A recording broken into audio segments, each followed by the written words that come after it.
Dulunya kita ini tinggi, kenapa sekarang kita rendah? Karena kumpulan kita yang dulunya dianggap dengan kokoh, yang dulunya terkenal dengan pemberanian seperti Azhar, yang dulunya terkenal dengan kegagahan para pemuda, tetapi sekarang pemuda lain kayak tak berkutik, seolah-olah seperti bunga yang tak pernah kena air.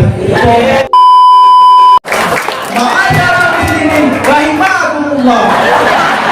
Seiring dengan perubahan zaman, perbedaan pun berubah dengan kemana-mana. Akibatnya kaum Belanda tidak lagi menjajah Indonesia dengan apa? Dengan tenaga, dengan kekuatan. Tetapi apa yang dijajah? Mereka menjajah otak dan pikiran juga budaya kita. Dan tertarik sama mendai kondang, memaparkan salah mengartikan kata merdeka.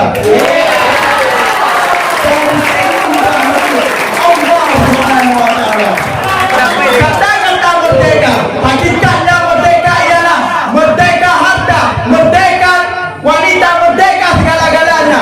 Tetapi sekarang kita merdeka hanya separuh. Apakah itu dikatakan merdeka?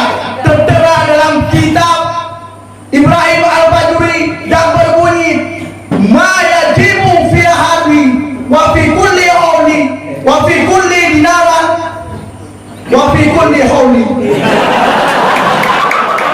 Dan barang-barang yang kurang-kurang barang yang wajib pada kafir, pajak pada kafir ialah 1 dinar setiap tahun. Kaum muslimin rahmati Allah Subhanahu wa taala. Ini apa yang terjadi pada diri kita sekarang.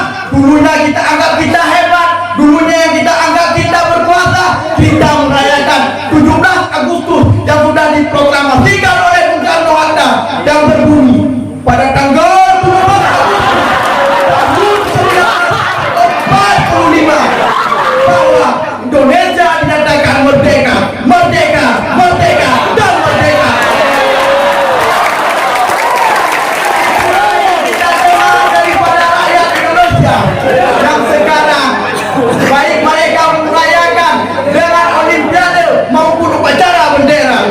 Muslimin rahmati Allah Subhanahu wa taala. Jadi perlu kita tegaskan, Rasulullah SAW bersabda, hadis yang diriwayatkan oleh Imam Ahmad, la yuqabilu muslimin bil kafir. Allah tiada akan membunuh seorang muslim dengan membunuh seorang kafir. Kaum muslimin rahmati Allah Subhanahu wa taala, jangan pernah takut dengan kafir walaupun mereka memiliki segudang senjata, walaupun mereka memiliki segudang peluru untuk menyerang kita, nuklir yang banyak dan juga lain sebagainya. Tetapi kita memiliki iman dan kekuatan dari yang diberikan oleh Allah Subhanahu wa taala kepada kita semua, sehingga kita dapat menang dengan takdir dan kehendak Allah Subhanahu wa taala. Kaum muslimin merahmati Allah Subhanahu wa taala. Dan dalam riwayat yang lain, Rasulullah SAW bersabda, tertera dalam kitab Himarah yang berbunyi, hadis riwayat Abu Daud, wajibah maksin faminna, orang-orang yang memungut pajak itu tempatnya dalam neraka. Kaum muslimin rahmati Allah Subhanahu wa taala, sekarang pemimpin kita memungut pajak, tempatnya di neraka. Sekarang andainya orang tua kita yang jadi pemimpin, dia juga memungut pajak, tempatnya tetap dalam neraka.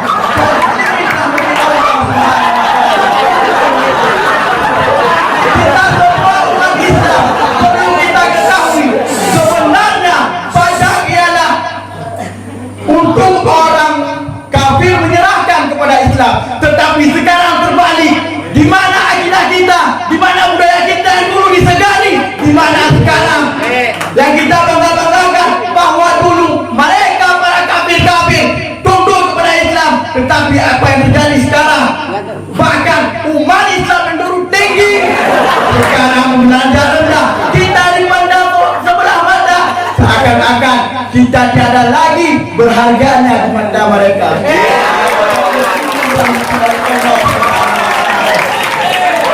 Inilah yang kita banggakan sekarang, inilah yang kita katakan merdeka. Tidak.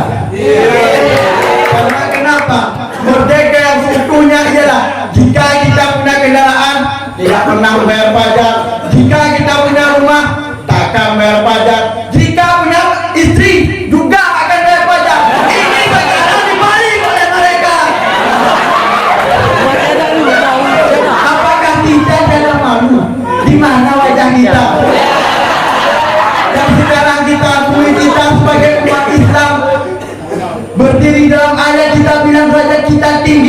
padahal kita lemah. Karena kenapa? Karena kesatuan kita yang kurang, karena perkumpulan kita yang kurang, karena kekuatan iman kita yang sekarang mudah digoyahkan oleh budaya.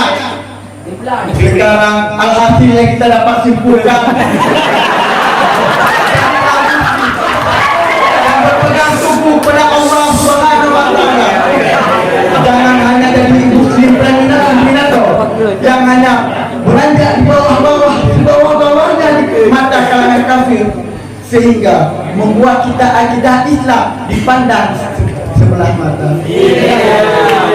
Dulunya kita ini tinggi, kenapa sekarang kita rendah? Karena kumpulan kita yang dulunya dianggap dan kokoh, yang dulunya terkenal dengan pemberanian seperti Azhar, yang dulunya terkenal dengan kegagahan para pemuda, tetapi sekarang pemuda lain tak berkutik, seolah-olah seperti bunga yang tak pernah kena air.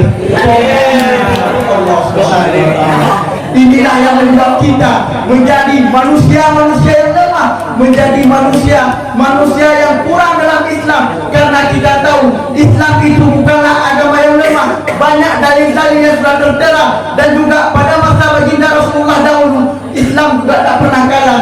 Islam bukanlah agama yang lemah. Islam bukanlah agama yang mudah diperintah. Dan oleh karena itu, mari jadikan diri kita sebagai Islam yang sebenar-benarnya, Islam yang hakikatnya Islam, bukan Islam yang membayar pajak pada negara lain. Dan daripada hadis yang pernah kita bacakan tadi, perlu kita ketahui yang bahwa pajak itu bukanlah kafir yang menyerahkan kepada dia. Itu saja. Kafir